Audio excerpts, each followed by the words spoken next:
New Thought Media Network. We are a global broadcast network of positive music, media, and entertainment, inspiring humanity's evolution along the journey of enlightenment and creating a world of love, peace, empowerment, and prosperity for all. New Thought Media Network. Positively inspiring.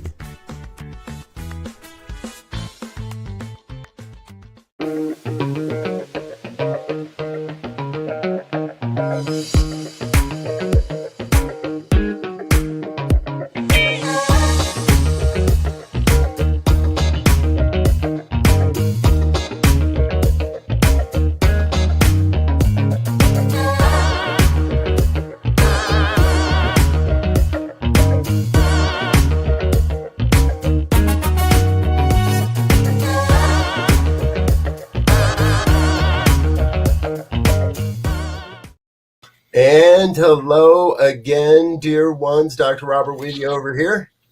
Rev Z right here. I guess I'm Rev J today. Yes. I like that. There we go. Rev J, also known as Reverend Dr. Jesse Jennings, all the way from Spring, Texas in the Creative Life Center. Doctor, welcome aboard. How are you today? Doing just great. Great to be with you. Looking forward to this. Yeah, we've been having a great little conversation in the green room before all of this, folks. So get ready. You're going to have a good time. Hit the like, share, and subscribe buttons.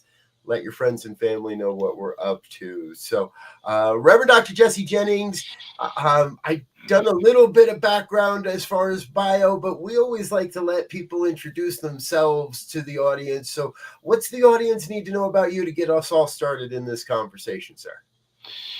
I've been in this a while. I'm a native of New York City, and two elders in my family were members of Dr. Barker's church at Lincoln Center shortly, not too long before his retirement. So they were mostly students of Dr. Stuart Grayson, who became a mentor to me as well. I came to Houston a long time ago for the family. It's a long story, but the family kind of shot out of New York and went in all these different directions. So I wound up in Texas, where we had some other family as well. Down here, there was a study group that had just started, part of the then United Church of Religious Science. And it was that group that I attached myself to and took my basic classwork with and decided to become a practitioner with them, which I did in '83. And then there wasn't much, it being a small group, and by then it was a church, there wasn't a lot to do there for a practitioner. So a friend of mine and I said, why don't we start a study group on the other side of the city? It's a big city. So we did, and that turned into a church and later a center itself. And that's where I've been all this time. So 42 years at the same shingle, under the same shingle. And we chartered as a then church in '85, and I was ordained in '88. I took my training at the LA campus. There were only, I think there were 3 campuses at the time. It was fairly new to have regional campuses. And I think it was Seattle, Denver, and LA, I think were the 3 at that time. But anyway, it was in LA, and I commuted to LA for training and stuff. And so I've been there the whole time. And then I got involved I've always written, and on my trips to LA, one of the advantages at that time, our headquarters was in LA. And so I met everybody at headquarters. And at one point in time, they said, well, we need something written. Can we put you in a room with a typewriter and you bat out an item for us? It was actually an introduction. They were giving an award to somebody, and they had notes like on the back of an envelope of this person's bio. And they said, can you assemble this into readable script? So I did.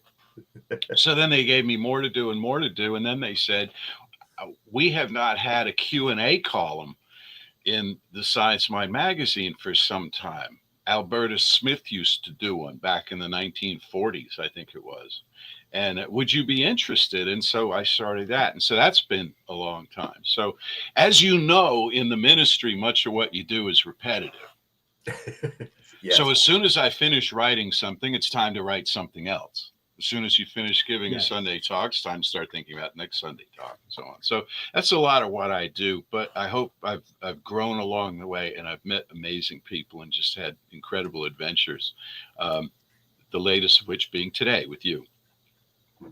So Wow. that's me in a nutshell. And when did you leave New York again? I left New York at When the did you end leave New of, York? I left New York in 71. Okay. I was in high Okay. school. I came down here to Houston, and I went to St. Thomas High School in Houston, and then I went to college in Texas, a couple of colleges in Texas, and uh, there was, as I say, my people at Lincoln Center. That was, you recall, there were two religious science organizations. That was one of the flagships of the RSI movement. Dr. Barker was president of RSI for a real long time. And they had a certain way of teaching things, and United had a certain way of teaching things, had more of a West Coast vibe to it.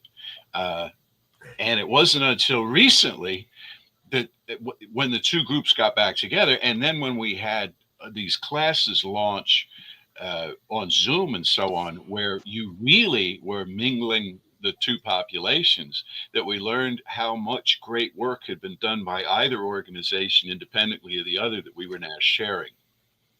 And so you get to debate in a lively and friendly way the merits of 5-step treatment versus 7-step treatment and that kind of thing. And it is just a joy. It is just a joy. Now, I've been witness to some of those debates. So I obviously still have a little bit to learn because I didn't look at them as a joy.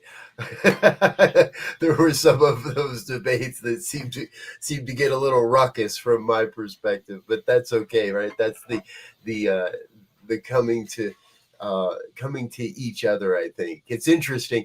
You mentioned like having come up in the educational curriculum that was particular to the United Church of Religious Science, and as did I, a little bit behind you, I would believe. And just recently, I was reminded of the old 10 core concepts. Mm-hmm. Which from my understanding was a very, very united thing, and that's where it was. And there are, there's the what we believe, and now we have our global heart vision, and we have various aspects of it. And I remember very clearly that being taught that, yeah, there's this other organization, and they teach a lot like we do, but this is just how we do it, and this is what we do. So do this. And along the way, that kind of became, from my perspective, a little exclusionary. We often seem to discount some of our brethren of other organizations, and I've seen that change a lot over time. And it seems like you've had your pulse on all number of these organizations over the years, and I would imagine it's in part due to the work with the magazine. Yes. And being able to cross over from those one conversations to the other. I was in leadership with United Church for a period of time, for 5 years. 5 years I was on the United Church board, and I was chair of it for 2 terms. And that was during the time when the first conversation came up about merging the two groups.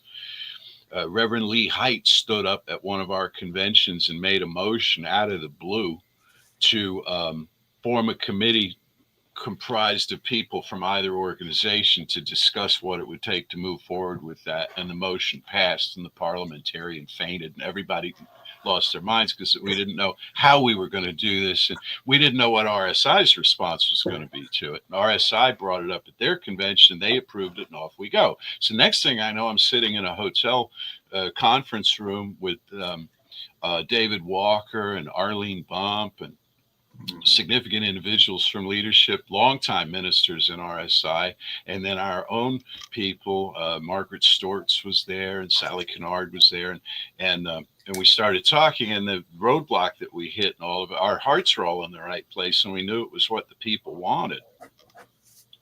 But the issue at that time was the pension fund. United had a pension fund, and RSI didn't, and RSI couldn't get their ministers, had they joined our organization, coming in from outside could not have gotten vested in our pension fund because of the way its constitution was written with the administrators and blah, blah, blah. So the whole thing kind of fell apart. And we realized what we'd have to do is shut down both organizations and form a third and devote all our assets from each of the two prior organizations into that third one. And that was what happened about 15 years later. It took a while, and our pension fund went away. That was the major roadblock right there, was they just dismantled the United Pension Fund and everybody got a rollover into a 401k, and that seemed to settle it.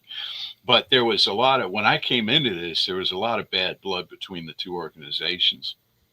And all of that began to heal as new generations of ministers came along. And I'll tell you, if you have time for this, I'll tell you a quick story about just how it was, which I couldn't have had this explained to me. I had to learn it experientially. So I went to, I'm going to say about 92, I went to an INTA, what do they call it, Congress in Tampa. And I go out to the pool one day, and I'm sitting there, and this guy about my age comes out, and he gets on the thing, bench thing next to me, and sunning ourselves at the pool. We get to talking. He's an RSI minister. We sat there and we talked for, I don't know, all afternoon, got sunburned, and made a pact that I would send him the United Church curriculum, the basic, which at that time was Science of Mind 1 and 2. We didn't have foundations and all this other array. Science of Mind 1 and 2. And he would send me the RSI curriculum, which was RSI, I think 1, 2, and 3. Religious Science 1, 2, and 3. I think 4 was their ministerial education. So we made this pact, right? So I get back to Houston, and a couple of weeks later comes this unmarked package in the mail. This was before 9/11, so you could send unmarked packages, no return address. It's a big package in the mail with this. Open it, it's 3-ring binders with all this curriculum. Meanwhile, I had packed up mine and sent it off to him, and I can't ever give the guy's name because he's still working. And I don't want to embarrass him, But I mean, it was like the Cold War. And if anybody had known about this, if anybody had found out that we had done this, we both would have been brought up on charges in our respective organizations. We could very well have been defrocked in 92. Isn't that crazy? 2 religious science ministers sharing curriculum, not even financial statements, right? Nothing secret, nothing inside, curriculum. Right. But all of that began gradually to fade away and heal. And so now I say, yeah, we can have these conversations about the differences in treatment and stuff and have them as grown-ups. And look and see what works for you, what works for me, keep it at a philosophical remove where nobody's invested in it. Nobody has to be right. Well, that's interesting, especially given today's highly technological way of teaching, right? That, of course, wasn't back then, but now, if that was there, the ability to drop into any organization's training, even if it's paid, I could pay for it, and look at the merits of them and come up with something that's congruent and that may be able to provide some insights that neither one of the two separately could do until they came together. And I think, from my understanding and heart, if you will, that was Ernest's thing, in that we stay open at the top. New information will always become available. And as it becomes available, we stick to principles and we start doing the puzzles to see where they fit in, if they fit in. And since there's only one, they always fit in. We just have to take time and be patient to figure it out. So I think that, that was a great model for what we're into right now. Exactly. One of the really impressive things to me about Ernest Holmes was that he learned from other people. He wasn't all full of himself. Like, I'm Ernest and I have it all figured out. You especially see this in things like Ernest Holmes at Asilomar, these transcripts of his talks, off the cuff talks. And he'll say stuff like, well, Reverend so-and-so who's working in Ventura, they have a theory that da da da da da, and it's like that is so humble and right and correct, because isn't that what we all do? Yes. We Yes. gravitate toward each other's teachings and say, yeah, that resonates with me. Yep. One of the things I've always most loved about New Thought is from my earliest introductions, we gave credit to not only places where we get information, but we also look to raise up those around us that are coming up with new and innovative ways of doing it, of sharing the information, of sharing the truth. And I was brought up in that school that said kind of, or I was introduced to it as the first time you quote somebody, you give them credit, and the second time you quote somebody to the same audience and you heard it somewhere, and the third time you just make it your own. And that really is kind of the religious science way.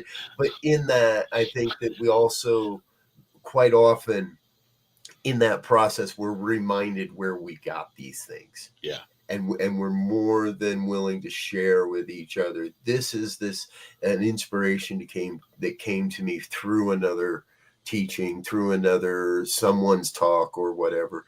And as we were talking about in the pregame, we can now catch multiple talks at a time. Yeah. On a Sunday. Yeah. Yeah, absolutely.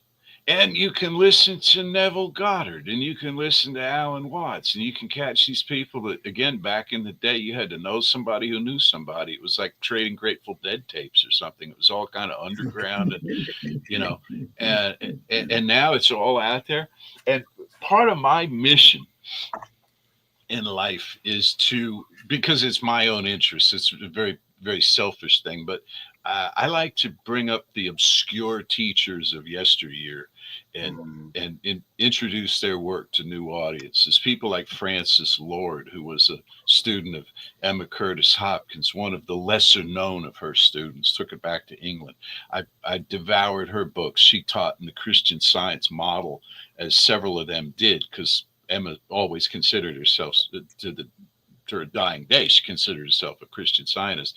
And I like to bring this stuff up. And of course, what I find is with the passage of time, people that I think of as contemporaries, a lot of people haven't heard of, like Terry Cole Whitaker. When Terry Cole Whitaker passed recently, and I gave kind of a eulogy for her in a Sunday service, a lot of people are Googling her name and, oh, isn't that interesting? What you think of me is none of my business. And I'm like, my God. And then you realize, yeah, she kind of hit her peak 40 years ago. And so that makes sense.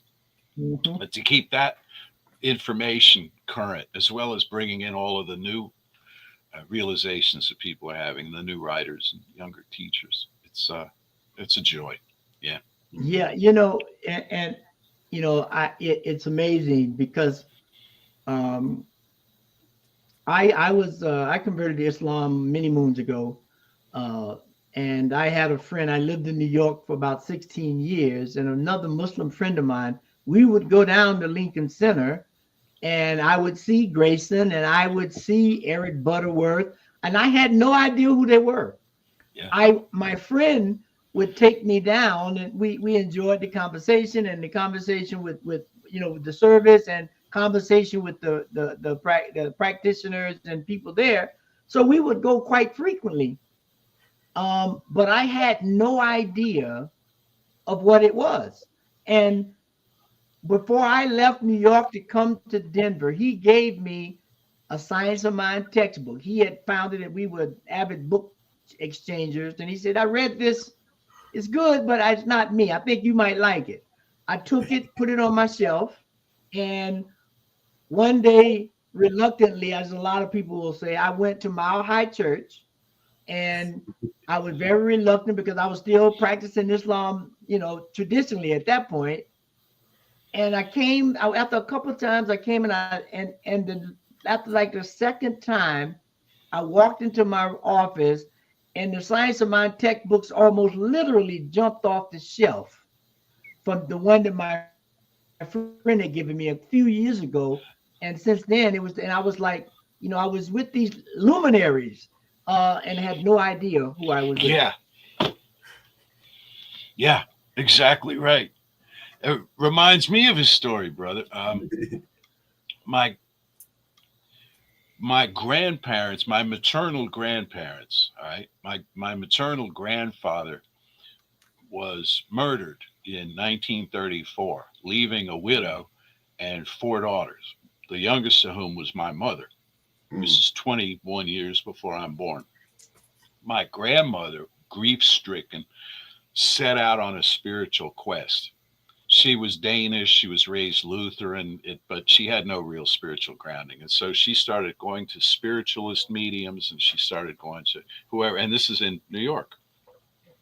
And somebody said, there's a woman can help you. And there weren't a lot of female spiritual teachers out, pushed out in front, in those days, down at Steinway Hall. And so she went, my grandmother started attending these lectures with Florence Scovel Shinn. Had no idea who this woman was, but she came away feeling better every time. Years later, they find Lincoln Center. They find Barker and Grayson and all of this, and they realize that Florence Shinn is part of that family too. That her audience was chiefly women. It was chiefly about empowering women, but it was, of course, open to everyone. And she's like, my God, I wish I'd paid more close attention because I could have known all of this. I could have been doing affirmative work in my life for this intervening period of time. So yeah, we cross, and I love those kinds of stories of people who meet up with, they don't realize. Gene Houston tells that one about, who is it, Teilhard de Chardin in Central Park, the old man who comes out and he's teaching her about nature. She said, I have no idea who he was. Yeah, I love that sort of thing. It's one mind. Yeah. One mind. There is that one mind. And so often, again, when I hear these stories, to me, it's we're hitting a theme here already today, and that is the open sharing of information, and this has always been New Thought. Has always been kind of everywhere. We didn't always see it that way. We didn't call it that. People didn't use that term for whatever reason. And the truth always finds a way to reveal itself to us. And for many, when we're ready, right? I don't want to say your mom wasn't ready, and I don't want to say that any of us weren't ready the first time we were introduced. And yet, I hear that as a theme amongst people is sometimes it takes a couple times to hear it before you actually hear it. Exactly. Yeah, and that's the beauty of Ernest's teaching model: seed, soil, plant. Yeah. Different seeds take different amounts of time to germinate and bear fruit and so forth. So that model, I think, is just so profound because it covers all bases. That is so funny you bring that up. So great you bring it up, Elzia, because we were just last night in class, we were talking about that and the volunteer crop, and how yesterday's seeds that weren't expected, they didn't germinate, they didn't grow. Today they do, or this year they do. The field is laying fallow for a year, and now it's sprouting up. And it's like, oh, now I need this. Now I need this. Yeah, that's where a lot of people find us, is in distress when they start asking, is there a God? If there's a God, show yourself. And something breaks, something changes in the atmosphere for them, and they gravitate. Well, and I've admired your work. I've admired your work for a long time because I know you've done some work on a subject that's near and dear to my heart, which is the Kabbalion and the seven teachings of the Kabbalion. I studied with a few folk up in New York in that methodology, if you will. And a question I have is like, all of these types of metaphysical and deep teachings are rooted in a certain principled, philosophical, action-oriented thing. But today we have, I think, a lot of people gleaming on or globbing on, they'll use the words like affirmation or manifestation and use these in their works, but they're not fully grounded in the principles. And so people hear our philosophy and teachings, and they say, oh, I already know that. Oh, I know about manifestation. Oh, I know about this. And you know, I'm searching for a way to deal with that without being sarcastic and say, no, you don't. You know, that'd be wrong. But Yeah. because you just read it 5 minutes ago and you're telling me now you understand it. How do you think, you know, some good ways to approach that? I don't know. Yeah, I'm reminded of what Einstein said. I want to know the mind of God. The rest is all details. So manifestation, everybody's manifesting. Everybody always has been manifesting long before they found those words for it or affirmation or anything. And not to minimize affirmation, but you know, so often the conversation is had with people that are doing pretty okay, people who are pretty privileged and pretty well off, and it's about having more. It's about having a second Mercedes in the garage and that kind of thing. And I find that tiresome. I really do. I don't want to condemn it. It's where people are, but it's not a channel I listen to. Look at all the people struggling on this earth just to have a meal, just to have the basics. How do you get the message to them about manifestation? Well, interestingly enough, they know it, and they know it at a very deep level through a spiritual practice, like you mentioned, your Islam. A spiritual practice is centuries old. That's about mystical connection. That's about, you know, when the Sufi poets were introduced to the West big time, when Coleman Barks translated Rumi and so on, and all of these Westerners just went crazy over this beautiful work. They were touching something that was really ancient. So what I try to do, and not everybody's going to be interested in this, as I've discovered, you know, what I try to do is connect what we're doing to the old mystery schools, the ancient path. Take the three of us back a few centuries and more, and we would be initiates in some mystery school. We would be going through a process of gradual initiation by degrees into awareness, and manifestation was at the far end of that tunnel. We had all kinds of inner work to do. Yes. And I love that because I'm an avid student of ancient Egypt and Kemet. Yes. You know, so the whole Kemetic foundation was based on that initiations, and it wound up being in these secret societies and fraternities and stuff. But of course, it's watered down. But as you said, the whole process was a continual initiation, right? It was like planting a seed and watching that perennial come back next year with a bigger size, more fruit, more in tune with the environment, if you will. And that's what we're trying to do with these teachings. And that was one of the legacies that all these ancient mystery systems taught. And I wish there was a more effective way to do that today. It can be done, but I'll just leave it at that. And that's the conversation we're going to have after the break, folks, because I think we probably have some ideas on how to answer your question there, Elzia. So, but we do need to say hello to a couple of our sponsors, let a few folks say hello, and say thank you to our donators as well. So please stay with us. We're going to be right back after these messages with more with Reverend Dr. Jesse Jennings, New Thought Today, and you. We'll be right back.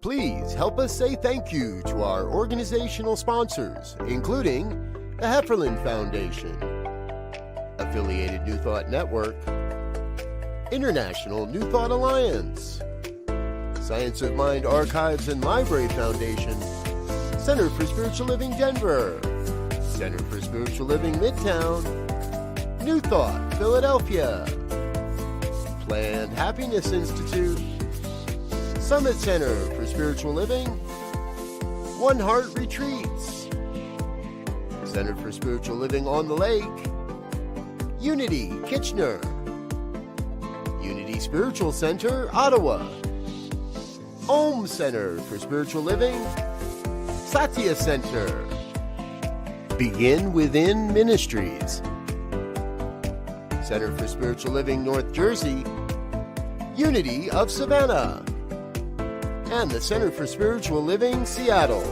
as well as all of our individual donors. Thank you for being part of the New Thought Media Network. Please like, share, and subscribe. New Thought Media Network, positively inspiring.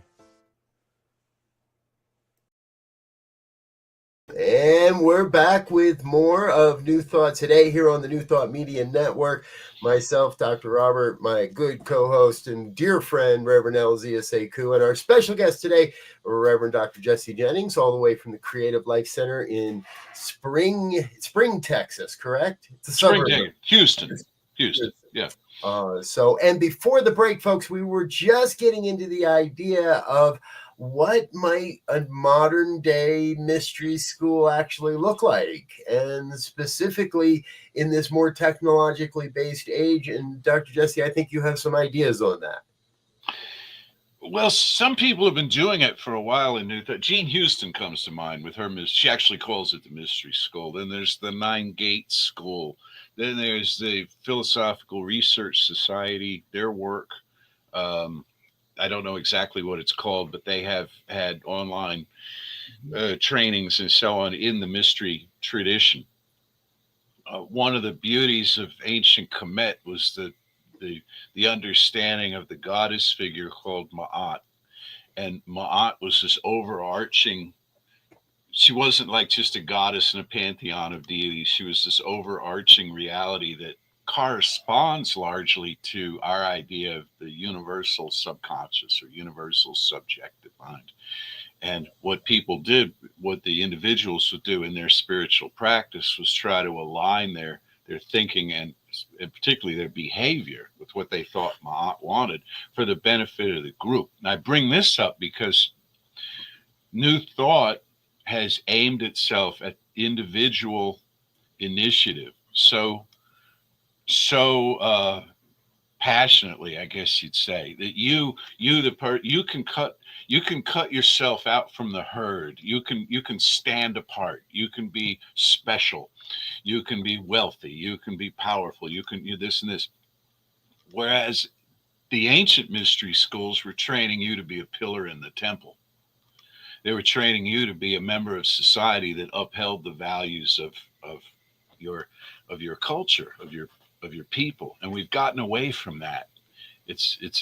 And you know who writes about this lately is David Alexander in his amazing book Freedom from Discord, where he talks about how Emerson's essay on self-reliance has been sort of twisted, mischaracterized to elevate the individual above the goods of the group, the good of the group. And so what we do about this, I don't know exactly. But I think that if you look at spiritual growth within yourself as a journey, you look at it as a heroic journey that has the stages and the steps that the heroic journey has always had throughout all different cultures.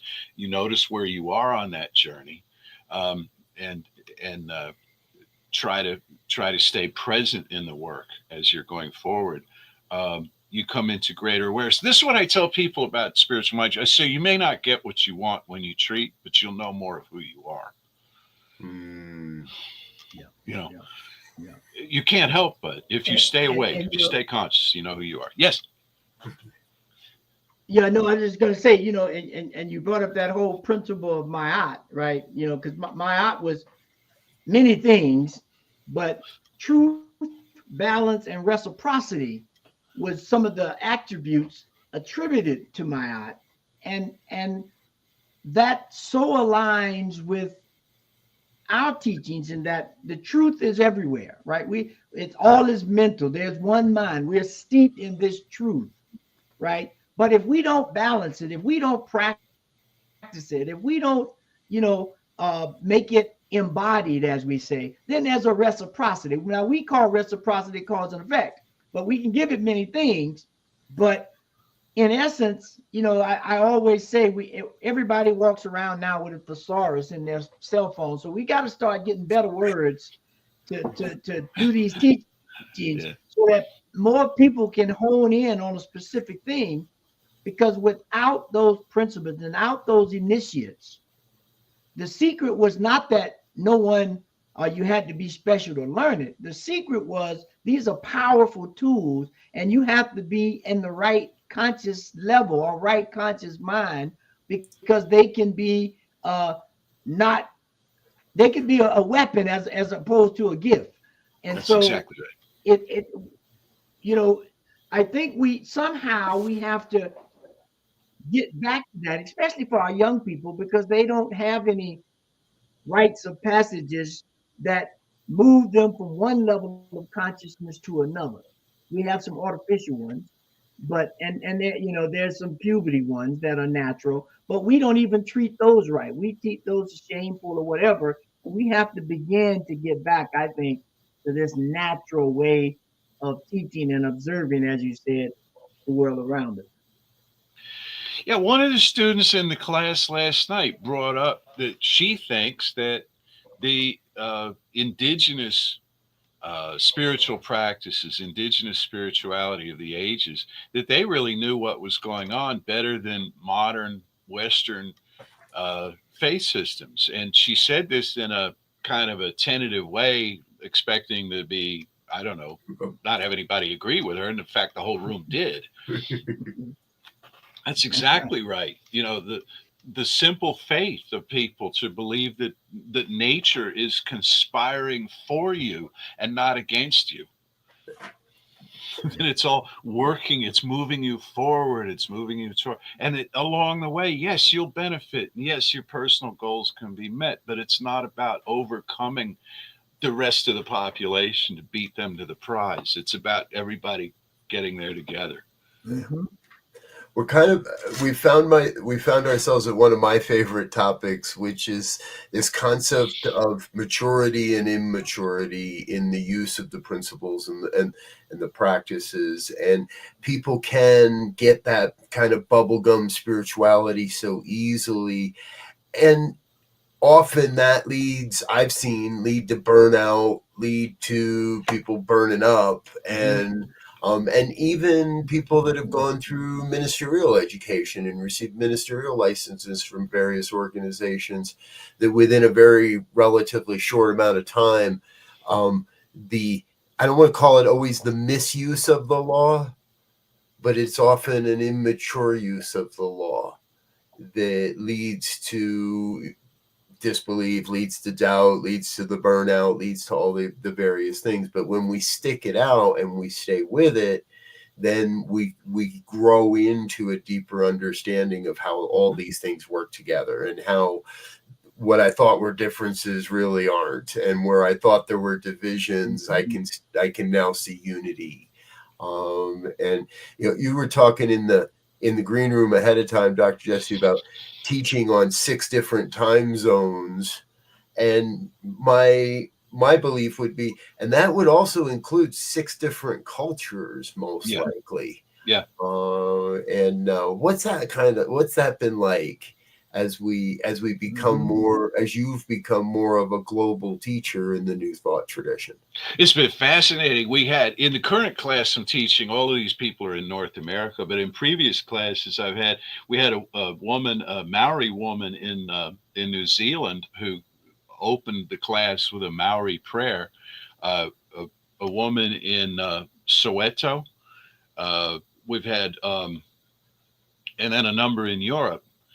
And a lot of the European people were American expats, so they were in the culture, but not really representative of the particular culture. But yeah, I think in global services and CSL and in Unity's international work, they're finding that the commonality among people is their traditions, their cultural traditions that go back to pre-Christianity, even go back to the so-called pagan times when everybody was a country person. Everyone was, it was all agricultural, and that was where your seed, soil, and plant metaphor first originated. Was people observed nature, and this, they say, well, there's a cause, medium, and effect at work here.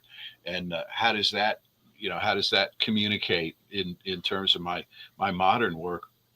If there's a shortcoming to me about New Thought, and something it doesn't emphasize enough, it's the great mystery.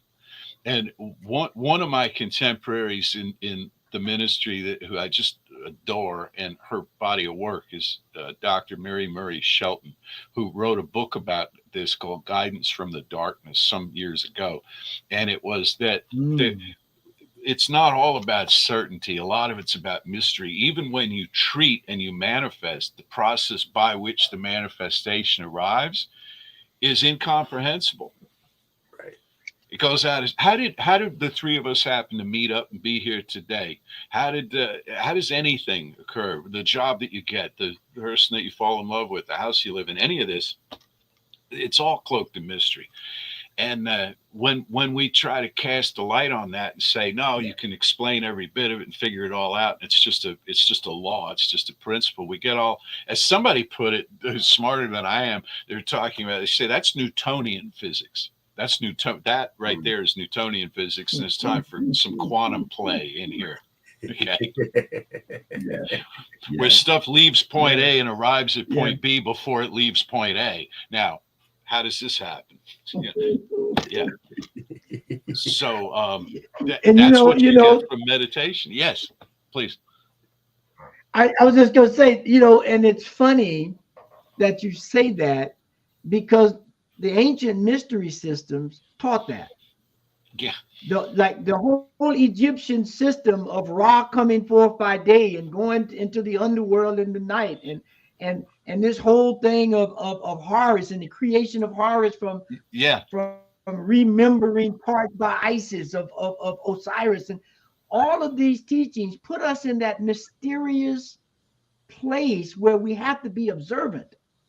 And today, people don't want to be observant, i.e., meditate, whether it's a city meditation or watching the birds build a nest meditation, and we lose some of that mystery. And I love that so much.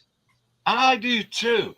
I know. Yeah. The other day, I'm driving home on Sunday. I'm driving home from our service. There's a car in front of me with a bumper sticker, a round sticker. At first, I thought it was an AA symbol because it was a triangle inside a circle, but inside the triangle was the Eye of Horus. And so I come home and I Google that. I say, well, that's a neo-pagan. There's a neo-pagan society that they have a website, and you can get these stickers from them. So I'm going to sign up for that, because I'm with them in spirit.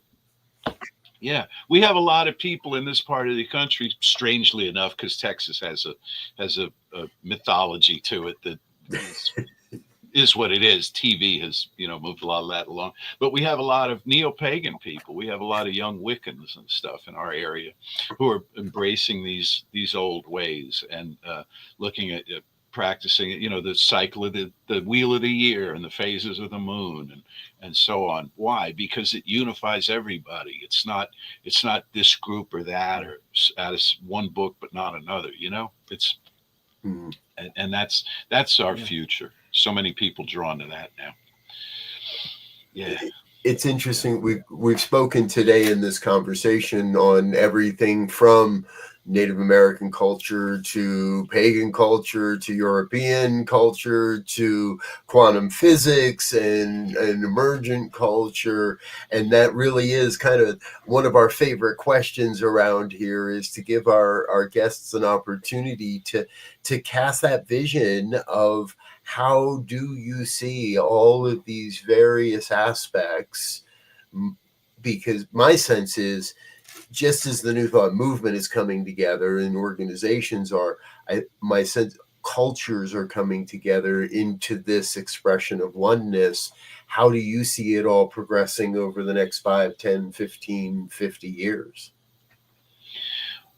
Well, I spend a lot of time in that mode of thinking and in that conversation with the people around me.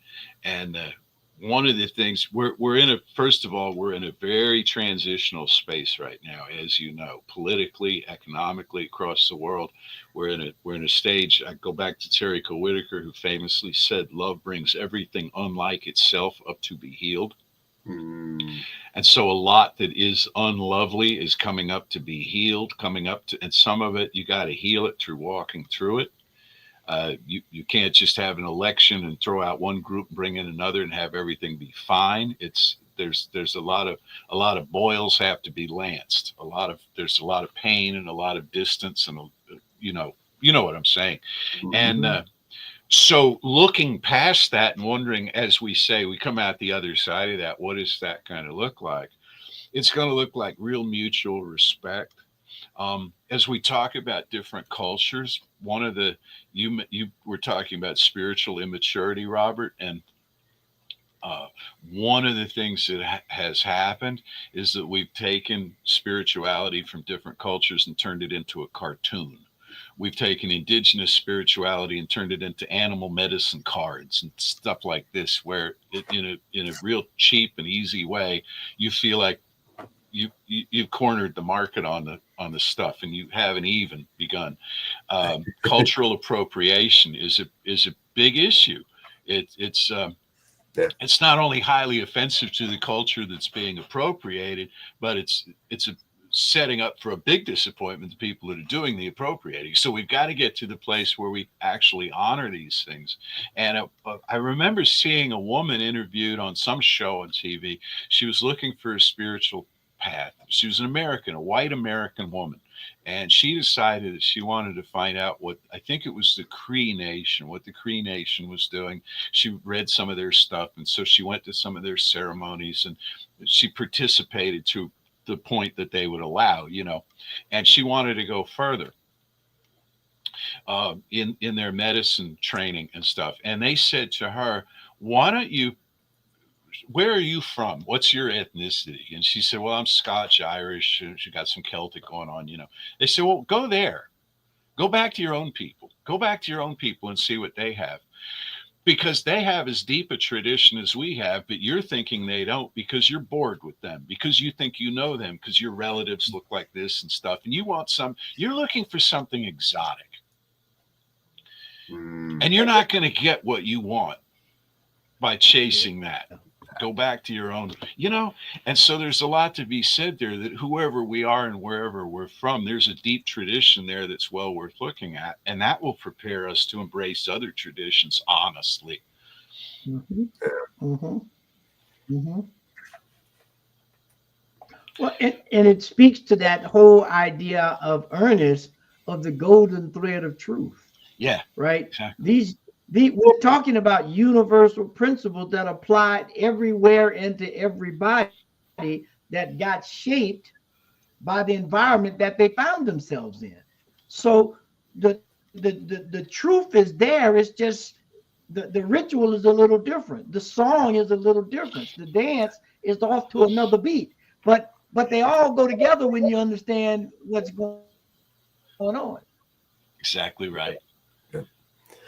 You remind me in this that uh, we've seen in the past 5 years in the influencer world and creeping into the spiritual world, as well as the concept of building a tribe. Mm-hmm. And I'm not real big on the whole building a tribe piece, not just because of the appropriation piece, but if we look at it from a spiral dynamics, I don't want to go back to the unhealthy parts of the tribalism that in some ways maybe we have, because we're seeing some of it now in the world. Mm-hmm. Right. I'm always one of those guys. I'm looking for, how do we build what would be the equivalent in a respectful way from a higher degree of consciousness, from a higher perspective of consciousness, and not just saying, oh, let's become a tribe because it sounds good and it makes people feel kind of soft and cozy, but to actually embrace the best values from that stage in culture, that piece of culture, to the next stage of evolution which again, we're dancing on every day. Yeah, I totally agree. The challenge with the tribal model, apart from the fact that it does co-opt a First Nations sensibility in just that term, is that it has an otherness implied in it. You're in or you're out. Right.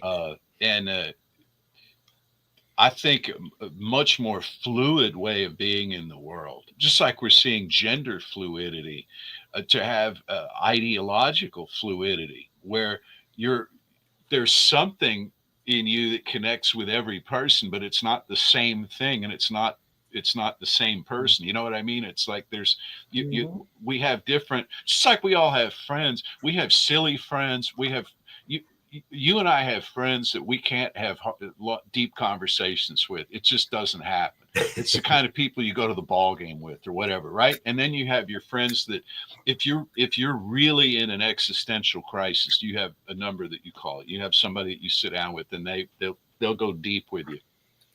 And then you got people you do business with, and then you've got people that you have all kinds of transactional things going on. All of these people are part of the one life for you, and to not exclude anybody from that is the key. But it takes spiritual maturity, and it takes self-healing, really. That's another thing which I know we don't have time for, but so many people are drawn to this teaching after trauma. And they're jumpy, they're nervous because they've been hurt, and they've been hurt by people that look like people they see in the room, and what are they going to do about that? Well, they got to address it within themselves,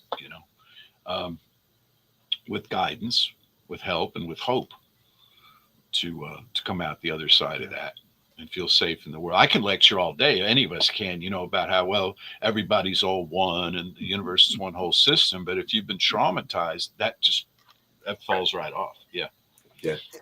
You mentioned David Alexander earlier, and in his Substack post, I think yesterday or maybe today, and it's the second piece in a great series. Go read it, folks. Go read it. But he speaks to that point that we have to make sure everybody's safe before we can move forward. Mm-hmm. We have to make sure that those that have experienced the traumas know that they're safe, and to the best we can, they're not going to happen here. And we have to, so it's, to me, you got to go to triage before you take if I learned anything from the MASH series as a kid, is that the triage scene always happens before the surgery scene. And before the resolution, we have to take care of those that aren't feeling safe or that have been traumatized. It's an important part. Yes, and we complicate matters when we introduce the word God and make this a religious thing. And this is another conversation. Is it a philosophy? Is it a religion? Is it a way of life? What should we emphasize here? Mm-hmm. When I say God, I see people flinch. Because they've had Bibles waved at them, and they've had so much shame poured on them as a result of that. Whereas when we talk about it as a spiritual psychology or something, those defenses don't go up. That sounds like a great invitation to have you back on again for another episode and another conversation, because we're almost at the end of our time, folks, and we're not going to get to that, but we do need to get to one more of our sponsors and let them say hello. We're going to take one more minute of your time with that, but then we'll be back with our final thoughts with Reverend Dr. Jesse Jennings here on New Thought Today. Stay with us. We'll be right back. Welcome to the Convention of the Americas 2025, Rising Together. Join us for a truly bilingual retreat experience on the shores of the beautiful Lake Chapala, Mexico. July 22nd through July 26th, 2025, at the Hotel Villa Monte Carlo in Jalisco, Mexico. Featuring Reverend Jeffrey Ryan, Dr. Jose de Lira Sosa, Reverend Dr. Kathy Ann Lewis, Reverend Dr. John Waterhouse, and Reverend Dr. David Bruner. Registration is now open, and payment plans are available. Simply visit www.conventionoftheamericas.com. Come be part of a transformative gathering with powerful presentations, workshops, networking time, and just good old relaxing and connecting. Plus, you can learn more about the science of mind and how to live this powerful philosophy in your life. Transform your life at Convention of the Americas 2025, Rising Together. And we're back with more of New Thought today here on the New Thought Media Network. Our special guest today, Reverend Dr. Jesse Jennings. We've been having a great conversation, and if you're just joining us, well, you'll be able to play the replay real soon here. But if you've been watching all the way along, thank you so much for being with us. We're at that point where we get to share our final thoughts, and I'm going to kick that over to Rev Z to get us started. Yeah, I think the thought of the day is let's start living more in the mystery. I mean, Doc has woke something up in me. Doc is, you didn't mess me up now for the next couple of days because I'm gonna have to go down this track and reconstitute that whole idea of the mystery, because I think in the teachings that we are presenting to the world, New Thought, religious science, I think at its core is this mystery. We have these principles, but there's a mystery about them and where they come from and how they work. But when we can step in and be observant, as you were saying before, and really begin to see how nature substantiates these principles, then it takes a life of its own. So that my point would be step into the mystery. Beautiful. Right on. I'm with you. Yeah. Dr. Jesse, final thoughts. Yeah, the mystery has everything we seek in it. It has answers to questions we haven't even formed yet. It has supply to needs we haven't even presented yet. We limit ourselves when we think we know what's best for us, and that life is about achieving a particular goal and then defending it. Winning that hill, so to speak. It's there's a whole lot more. There's a whole lot more going on that needs us to be conscious, needs us to pay attention and live in the moment. And more than anything else, love. More than anything else, love. Yeah. Yes. The longer I stick around, the more it's about love. And for me in all this, it's about love, and it's about that vision. I hear it in what you're sharing in the mystery of for me, there's a deep sense of assurance that the vision will manifest, and I don't have to know the how, and I don't have to know the why, and I don't have to know the when, and I don't have to know the who, even, other than I can, not even me maybe, but I have this vision and a deep sense of assurance that we're, as a culture, as a humanity, as a planet, we're moving towards that vision of a world that truly works for all life. Absolutely. Yeah. Folks, it's been a lot of fun. I'm glad you've been here with us. Dr. Jesse, I do trust you'll be able to come back and join us again sometime. Absolutely. Be happy to. Thank you so much for having me. Oh, yeah. Folks, if you'd like to get in touch with Dr. Jesse, you can catch up on his website there, creativelife.org. And I believe you're still writing on this for the Science of Mind magazine. I am. And you can catch his writings there as well. What a rich and wonderful and powerful conversation. I am so grateful we got a chance to do this. So, and now I know we're going to get to do it again and again. So until next time, folks, plan to join us next week. Rev Z is not going to be off next week, I believe, right, Rev Z? You're off next week? Yep. But we do have Reverend Galen McDowell from the Universal Truth Center in Chicago coming with us from Universal Foundation for Better Living. So everybody tune in for that next Tuesday. And I'll be in Chicago next Tuesday. Well, there we go. All right. We've got it going on in a number of ways. We're out of here for now, folks. Until next time, we wish you peace and richest blessings. Bye now.